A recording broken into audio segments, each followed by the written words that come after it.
I'm David Gadarian, and this is The Flip Story, the place where human potential meets market creation, and every conversation rewrites what's possible. Today, we're looking at the anatomy of an all-in. Imagine having a steady 9 to 5 and deciding to walk away before you felt safe. Our guest, Abi Asija, didn't just walk away. He ran towards an industry ripe with flips, but perhaps in a space that doesn't have the same level of curb appeal as, say, Rodeo Drive. Vacant land. 8 years and 700 deals later, he's built a 7-figure empire by focusing on simplicity while everyone else was chasing the noise. His flip, realizing that safety was actually the biggest headwind. Abi, welcome to the show. Thank you, David. Thank you for having me. That was a great intro. I liked it. Absolutely. Well, it's your intro. You earned it. So Yeah. before we kind of get into everything, maybe we should start with your now, if you don't mind, giving a little bit of background on what you're up to right now, and we can kind of use that as a launch pad to work backwards. Right. Quick backstory. I came to the US in 2007 as an international student, completed my master's, worked for 10 plus years, got burnt out. My wife and I were really interested in getting into real estate, but we didn't want to take debt. We were Dave Ramsey fans. We were like, stay debt free for life. So, um, so house flipping was off the table, apartment flipping was off the table, commercial was off the table. So we ran into land, and I found out you can buy like cheap parcels on the West Coast, on the Western US, like Nevada, Arizona, Colorado, New Mexico. You can buy like properties for like $5,000, $4,000, and you can sell them for like 10, 12, like 2x, 3x the profit. And at first I didn't believe it, but then I was like, all right, I can give it a try. So I sent some letters out to a bunch of owners and see if they wanted to sell. Um, Two people said yes, so I bought land from them and I listed it on eBay. Back in the day, eBay was a thing. So I listed it on eBay, and in a few months I was able to like 2x, 2.5x my money. And I was like, oh, great, this works. So once I realized it worked, I was like, all right, so how do I scale this thing so I don't have to work on my 9 to 5 anymore? So that's how the story got started. And the now is we have completed 700 plus deals. And we are a 16% team. We started with just me, and I recruited my wife 2 months in, and now we are a 16% team. That's amazing. All right. So we're going to work backwards. We're going to start on this whole journey here because this is absolutely fascinating. So 2007, finish school, you do what everybody does, you get a job. What were you doing, if you don't mind me asking? Right. So 2007, I came to the US, spent 2 years finishing my master's in computer science. And after I graduated, this is New York City. So I got a job working at various banks on the technology side. And yeah, 10 plus years doing technology. And I was like burnt out. I was doing the same things over and over again. I wanted to be independent. I wanted to have financial freedom, not work for dollars, like not trade my time for dollars. And we across this blog from another investor who was using this strategy to buy land, rural land. This is not Manhattan land. Right. We're talking about rural land, out in the desert. And we saw this, we're like, oh yeah, I mean, at first we didn't believe it, then we're like, all right, let's test it out. As I said, we tested it, it worked. And then the game became, all right, so we know it works, but how do we do so many of them that we're actually able to replace the salary? So And your wife, was she that's, working too in yeah. CS too, or? So my wife worked for the city of New York, and she Okay. worked in affordable housing. So Yeah. she had some real estate background. So that was that was the reason why we both were interested, because I was just interested in general, and she had a background. She didn't have a particular interest in land per se. Neither did I, but I just like the fact that you don't have to take on debt.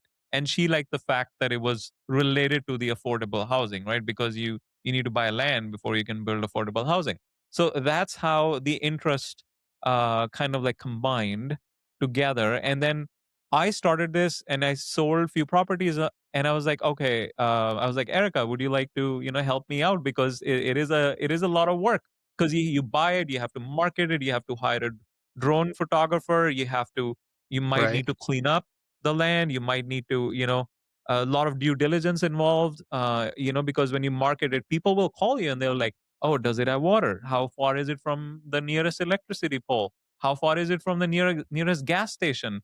Oh, what's the zoning? Like, they're like literally hundreds of questions people can ask. So you have to do a thorough job doing due diligence so you can answer those questions. Because if you don't, then people, they'll be like, oh, you don't even know the basics. Like, why would I buy this? Like, Right. people need to know whether it meets their use case or not, right? So there is a lot of work involved.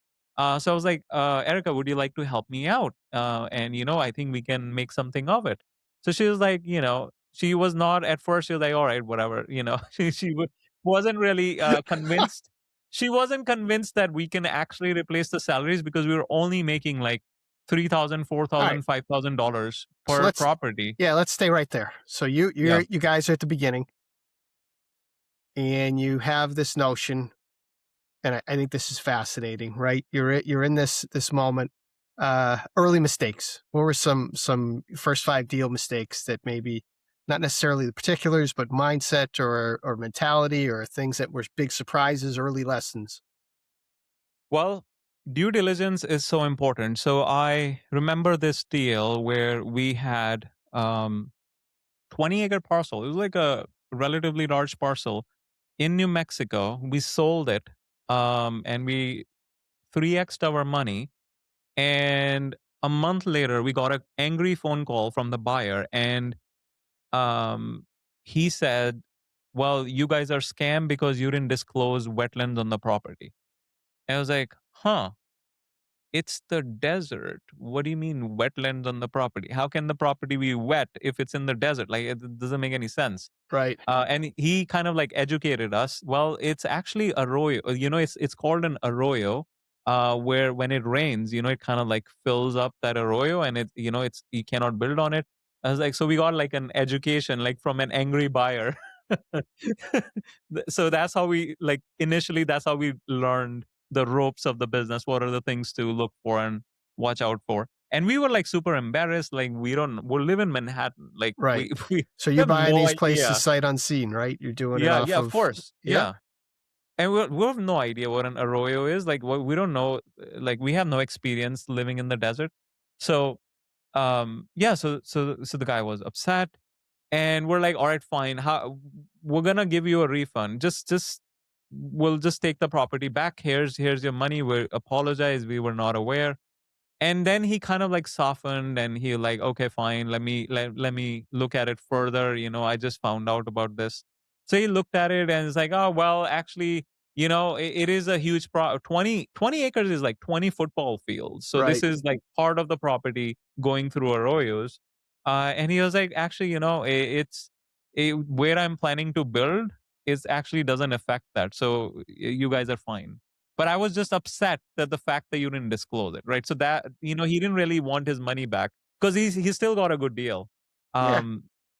Um, so that was like the early mistakes we made. We didn't pay a ton of attention in due diligence, and this is like the nuanced part. Like, people, when they think about land, they're like, oh, it's vacant, so it's easier than buying a house, right?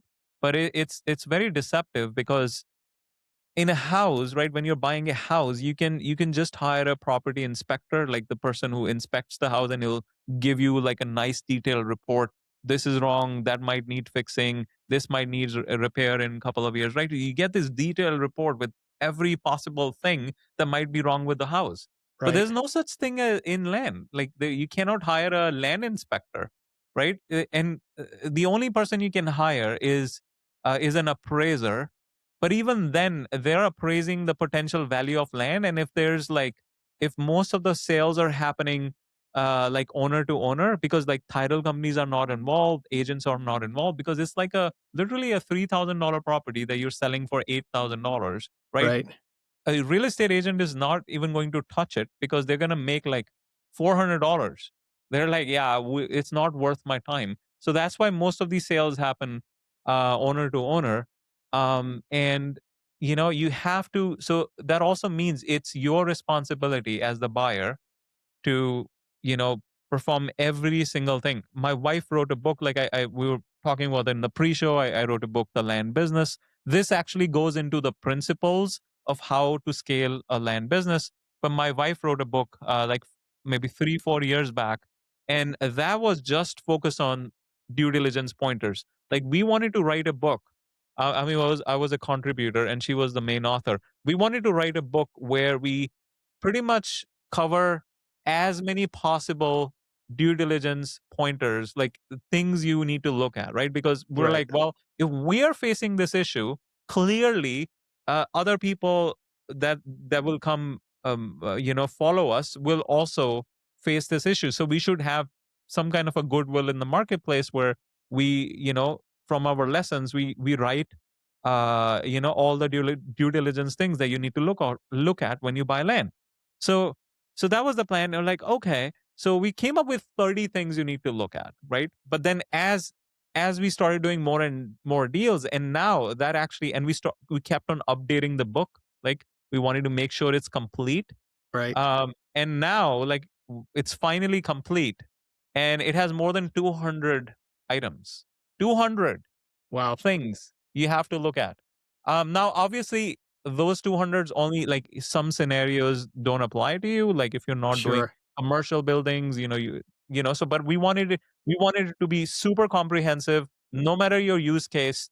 If you are buying land, you must look at least a subset of those 200 things that are in the checklist. All right. I want to come back to this. I want to come back to this. I want to stay still early days because I think you have a pretty awesome story, and I think it's kind of fascinating, especially because we're getting a good sense of where you sit today, and obviously you've covered, excuse the pun, a lot of land. Um, but so you guys, you're starting out, you're kind of running this journey. Fear, excitement, what's going on? You're like 5 deals in, you're just at the beginning, a little bit of shock of, is this really working? Disbelief. Where's your headspace at this time? So I'm more of an optimist, and my wife is more of a pessimist. So I was like, "Oh, this thing works. We can scale this to the moon. This is so cool." And my wife was like, "I don't know. I don't know if can you buy that many properties, right?" So it was like a mix of emotion from my side. It was like, "Oh, let's do this." And I'm also like coming from tech, right? So I'm like, "Oh, so we can build a website. We can automate this. We can automate that." And my wife is like, yeah, you can automate it, but you still need to talk to a lot of people. What about that? Right. So there was like a push and pull. And yeah, obviously there was fear, like when that thing happened where the buyer was yelling at us, we didn't disclose. And the fear was like, what else do we not know? Right. Right. So, and that was like one of the motivations to later, few years later, write the Land Investing Mistakes book, because we're like, yeah, we hope other people don't have to deal with this because it's really painful. It's not like you can just Google. It's just so niche. Like, the product, buying vacant land, rural vacant land, is so niche. There's just not enough information out there. I mean, nowadays with AI and stuff, and our book is already published, all the information can be pulled.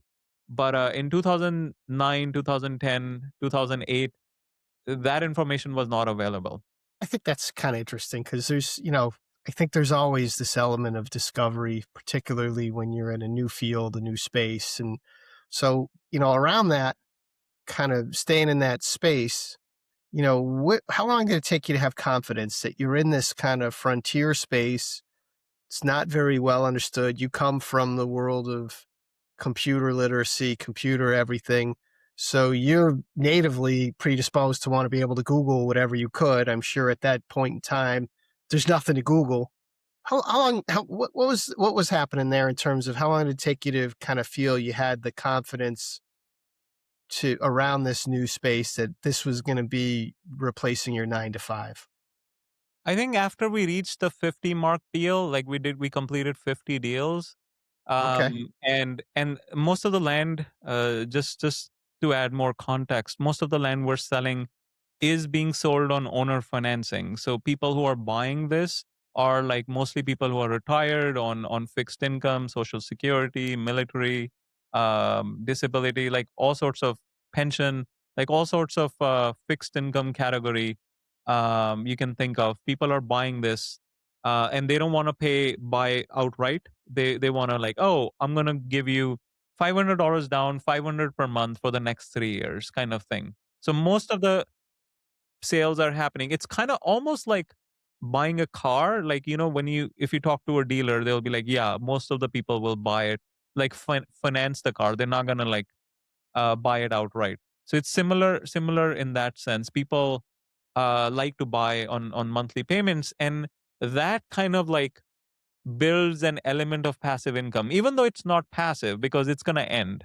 after 3 years, right? So it's semi passive, and you still need to like maintain a good relationship with the buyer because you don't want the buyer to default, right? Because then you have to go through the foreclosure process, bring the property back to market, and it's the whole thing. So you want to have you need like constant communication with the buyers. It's essentially getting into a relationship, right? So, So yeah. that's one of the things you asked earlier, like what was the realization? That was the biggest realization we had when we started. Like the real estate gurus, they were like talking about, oh yeah, you do X deals, right? It's all about, even now, real estate is all about, oh, deals. How many deals did you do, or how big of a deal did you do? It's all about deals. Everything revolves around deals. What kind of deal do you have?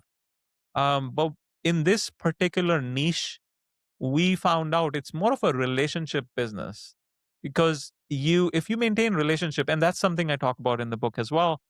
If you And I think you're going to like that once we get to it, the core principle that I talk about. But if you focus on the relationship, you get a lot of referrals, a lot of repeat buyers. These are people who really love land. Like, you think about people who like just love buying gold, right? Yeah. It's like same thing with, like, there are people who are like love buying land. They want a portfolio. And sometimes it actually works out, like if it's in the path of growth, the valuation might like 4x, 5x, 10x over the next few years, right? You never know, right? Because which areas will grow, or which areas won't, right? So it's a lot of guesswork. So they're making a bet on the investment side, and sometimes it pans out. So the point is, like, a lot of people buying on monthly incomes and monthly payments, and those payments essentially we started tracking as semi passive income, and we're like, okay, so when is this income is getting equal to the monthly paycheck that we're getting from our 9 to 5? Because once it exceeds what we're getting, even though it's revenue, it's still like property that we've already sold. So once we exceed the monthly paycheck that we're getting, I think that would be a good point to quit. At least one of us quits, because then we have like a fair amount of confidence. So that's what we did. So once my wife's income was, or my our portfolio exceeded my wife's income, she quit her job. So that was the first thing, and then few years later, when it exceeded mine, I quit mine. So it was like a very logical decision. It was not like a uh, leap of faith or anything. Is like, all right, we're just gonna do math. As soon as this threshold crosses over, you're going to quit, and the next after it crosses my salary, I'm gonna quit. So that's what we did. How did you know that? How did you learn that, if you don't mind me asking? Where did that come from? College? Did that come from life experience? That doesn't feel it makes total sense what you just described.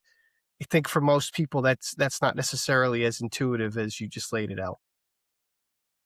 Is that a Dave Ramsey piece, or what? I'm just kind of curious. It's No, I fascinating.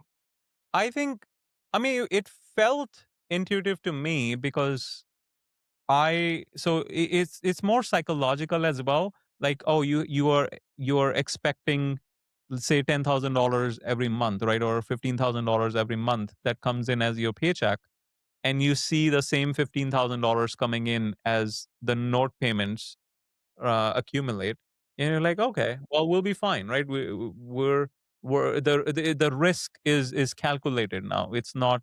It doesn't feel risky anymore because worst case scenario, right? You're just gonna we can always go back to 9 to 5s, or we can just focus on increasing the note portfolio income, right? So that's how we thought about it. That's interesting. Good for you guys. That's a neat way to approach a flip, and seem to Mm. certainly have maneuvered that way. Yeah, Um, I would say that this methodology that we used is more very aligned to the land specific business because and the way we are doing it, because we're doing high volume on lower value property, so like low to mid flips. So like the maximum, the biggest land we usually or the biggest value of land we will usually buy is usually under $30,000. So we'll never cross $30,000. Occasionally, if it's a good deal, we will, but most of the time, 95% of the time, we stick to that buy box. Anything between um $3,000 to $30,000. So that's our buy box, and we don't go outside of it often.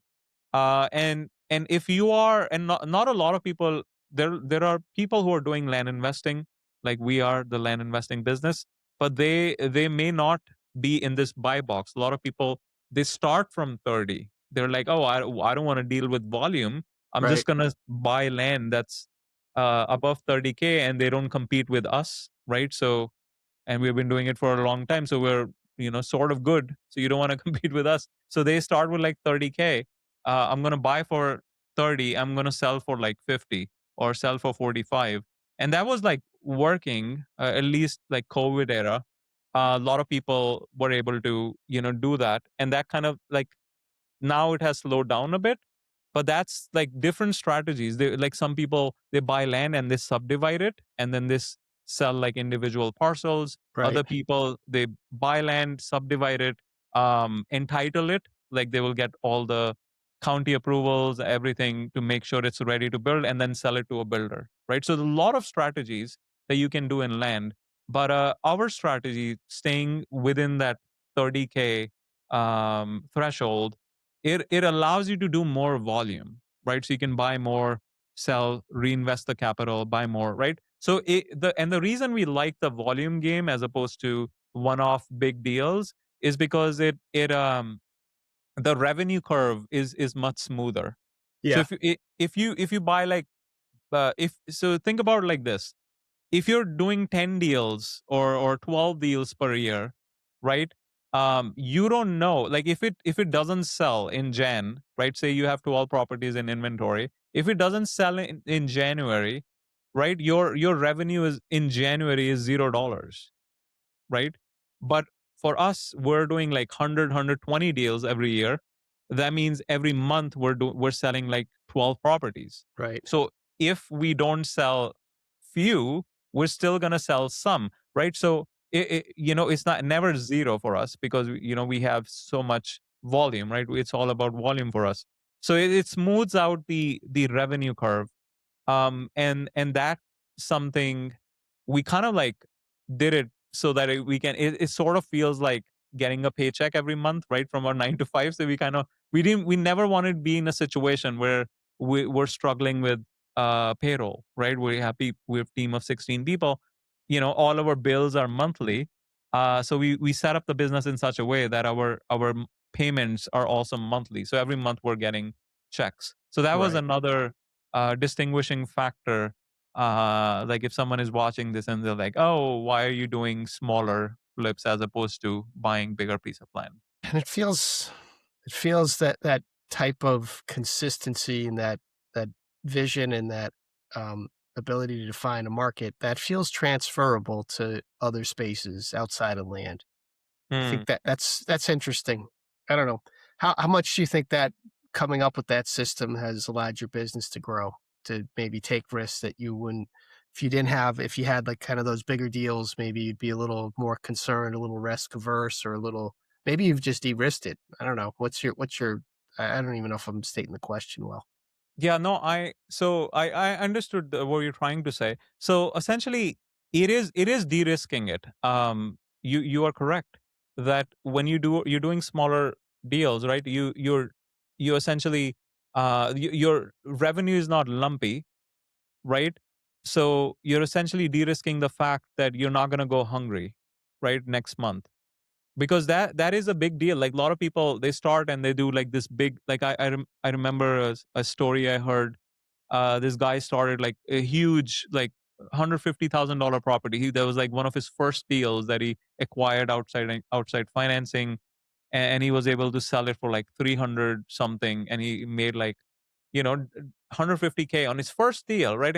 And he was like, well, why would I do smaller deals now, right? And then 2 years later, he had like $3,000 in his bank, right? Because that he hit like a unicorn type situation. And for us, since we stayed disciplined, we stayed the course, we stayed in our buy box, we were like consistently growing, as opposed to, having like one good year, next year bad, next year good kind of thing. Because it's in business, it's all about like how long you can survive, right? Because you have monthly bills, as I said earlier, right? You need the ability to pay monthly bills. I mean, I talk about um volume a lot in my business as well. I mean, love to get your thoughts as well. um I One of the things I talk about is like volume negates luck, right? Because the more volume you do, even if you get unlucky or you got lucky, it kind of like negates it, because over the X amount of deals, the luck stops mattering, right? Because it's Right. all about the systems you have in place, and the teams you have in place, CRMs that you're using, right? So all comes together and keeps churning out like a machine every month. Yeah, I mean, I can see that. There's a lot of with volume, you can smooth out some of the rough edges, and yeah, the highs are still solid, but they get they don't get overrun by the lows. To use Yeah, yeah. your earlier story of somebody else in your space, and so that makes total sense. That's I think for often for folks who are starting from this transition of 9 to 5 to something else, um, the the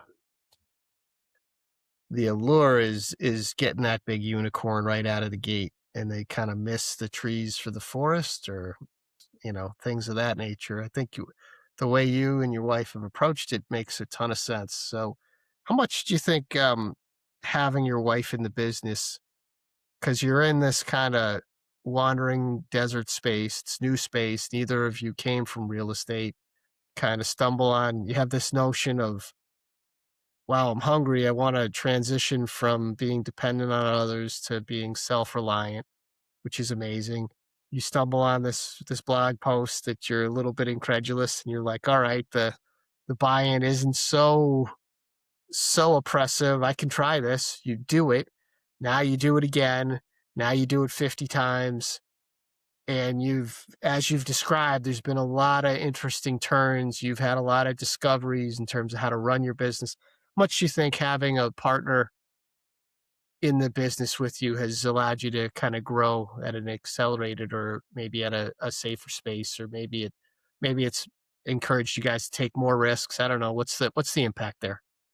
I mean, I think it's definitely a blessing to have a partner where you can run the business together with, because a lot of times, I mean, entrepreneurship is a lonely game, right? You can't talk to your competitors, you don't want to share secrets.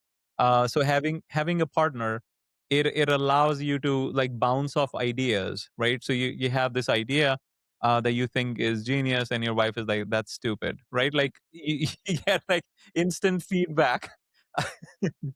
And especially pre chat gpt, now I can run it with chat gpt first before I run it by my wife, because if chat gpt says it's stupid, I'm not gonna even Right. disclose it to my wife, right? So it definitely helps. I think the another secret of this working is having complementary skill sets. So I'm like all about technology and how building systems and processes, and she's all about like having empathy with our customers, being on the sales side, talking to our potential buyers, leads, customers. So so that kind of like came together, because even when you like hire an external salesperson, they're not going to be as good as the owner talking directly to your customers, because there's just so much conviction in the owner, right? Because they believe in themselves, they believe, they're proud of what they built. And a hired salesperson, especially in the beginning, of course, after you reach certain point, you have to hire out. But in the initial formative years of the business, which is really critical, because like 80% of the businesses fail like on their third year or whatever, right? So it is crucial, and it is helpful, because then you are not like, we have all heard of stories like husband is an entrepreneur or wife is an entrepreneur, and the other spouse is 9 to 5, and they don't understand why the husband works so hard, or so many hours. Like they can't see why the entrepreneurship life is it's very risky. You don't know, especially in the beginning when you don't know what you're doing, right?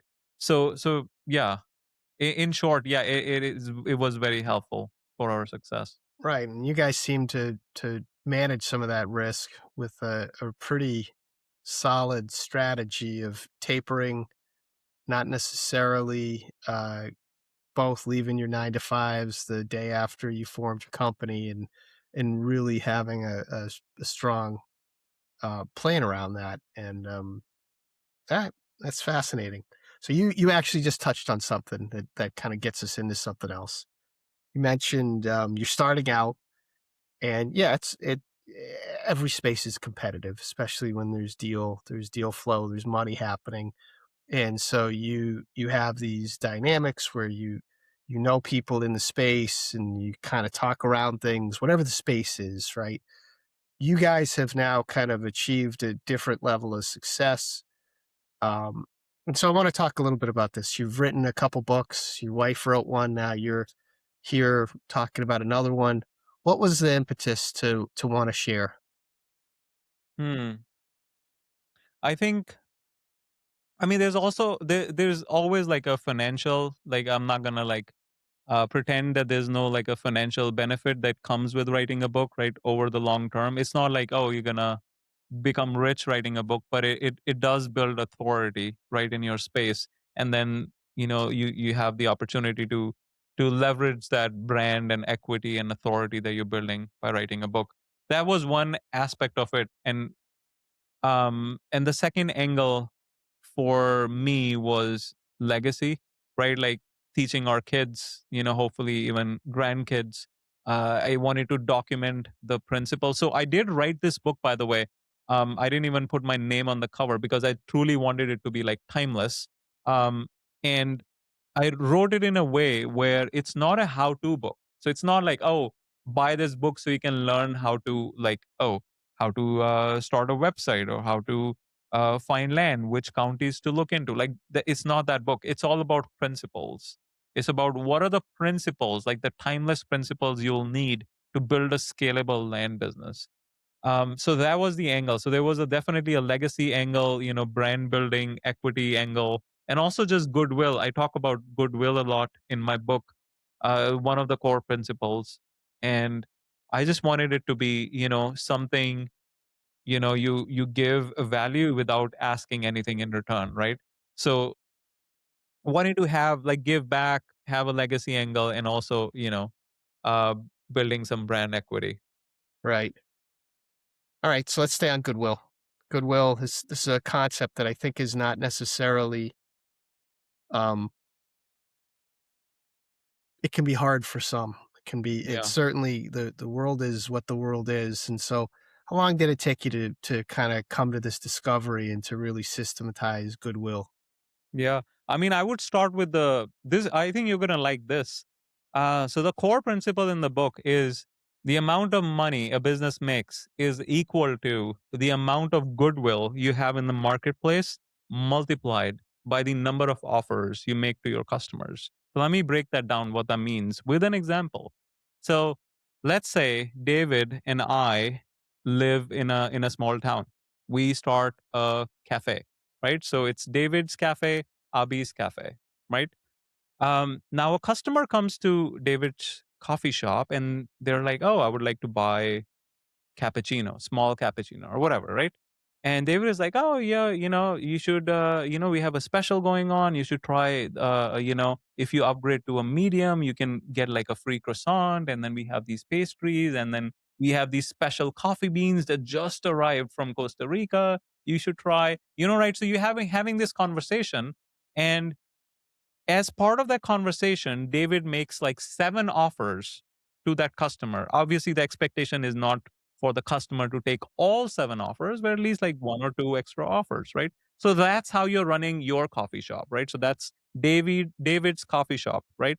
Now a customer comes to Abi's coffee shop and they say, "Oh, I would like a small cappuccino." I was like, "All right, here you go. Done."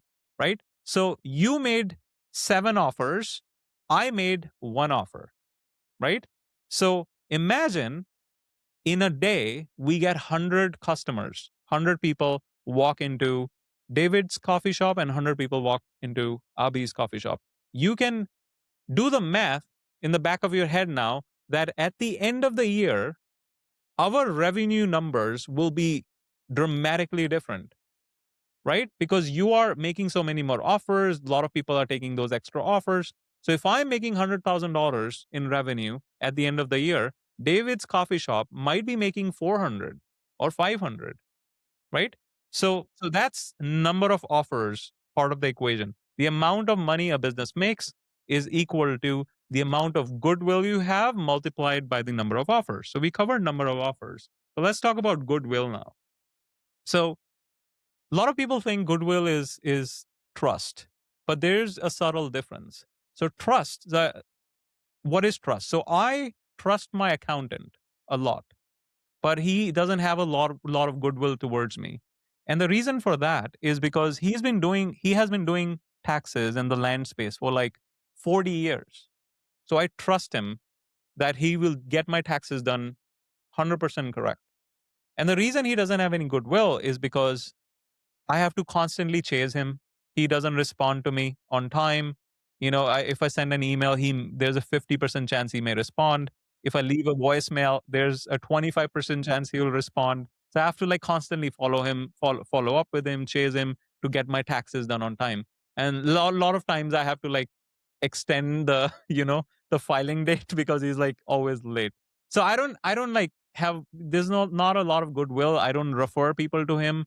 If he's gonna make me an additional offer, I'm gonna say no to it, right? But he does. I trust him 100%. When he gets to my taxes, it's going to be done 100% correctly, right? So that's the difference between trust and goodwill. Goodwill, like the positive feeling you have towards a brand or a person, and trust is essentially, you know that they're not going to run away with your money, right?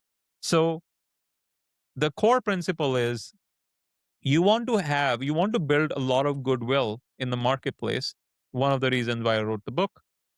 Times you want to make a lot of offers, and if you do those 2 things, you're going to make a lot more in revenue compared to your competitors. Makes sense. I Yeah. love it. So that's my core principle in the book. That's what I start with. And then like the rest of the book is like kind of like dives deeper. Like, what are the offers? So, like, if there are 4 types of offers, if you don't make all 4 types of offers, you're leaving money on the table, right? So, that kind of thing. So, what are the 4 types of offers? Like, so I talk about attraction offers, I talk about upsell offers, I talk about downsell, I talk about continuity offer, right? So, quick examples attraction offer, you have David's coffee shop, you put a sign out saying, oh, if you come to the store 12 to 2, you can get 15% off because that's, it's low time for us, right? So you have some kind of an attraction offer that brings people in who otherwise wouldn't come in, right? So we're attracting people, more people than usual, right? So that's an attraction offer example. The second is upsell. We already discussed upsell, right? They came in for coffee, you upsell them into pastries and croissant and coffee beans and the art foam thing on the top, right? Downsell. So say they're interested in the coffee beans that just came from Costa Rica, but they think it's too expensive. So like, oh, so if it's $50 for like a 2 pound bag, like, oh, if you feel it's too expensive, I also have a 1 pound bag, right? So Right. you downsell them into something cheaper. And then there's continuity. Oh, would you like to become a member of David's coffee shop? You get these perks every month. We'll send you an email which will have a coupon, or we have like parties after hours. You'll get invited. It's like a reading book reading thing, or all sorts of crazy stuff that you can put in your membership, so people want to buy in, and that gives you like monthly recurring revenue as well. So bringing it back to land, so how does this offers work in land? So attraction offer in land is like, oh, you can buy this land for $100 down, like $99 down, instead of paying 999. We're running a promotion, you can buy for less, or down payment for less, even though the price of land doesn't change. So that would be an example. We also do like free land giveaways. You be part of our quarterly free land giveaway. You give us your email address, and be part of our newsletter, and gives you like a lottery style giveaways. So that would be an example of an attraction offer. Upsell, so they're buying land. Oh, would you like to buy a bigger parcel, right? Downsell, Right. oh, they're buying this and we upsell into something bigger. Oh, would you like to buy a smaller parcel? And continuity, same thing. Become a part of Abi's land club, you get this discount, you get these many perks, you get like early access to our inventory, so on and so forth. So, yeah, so those are the things I talk about in the book, but it all centers around relationship, maintaining goodwill, having strong relationship with your customers, and I also go into like sales tips and tricks.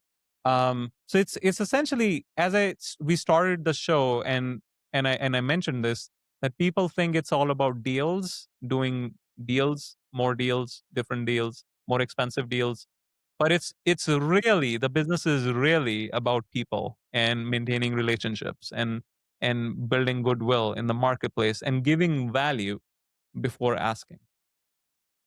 Amazing. So I'm going to call it. So we have a segment on the show called the Flip Story Recipe Book. And I think you've already shared your recipe.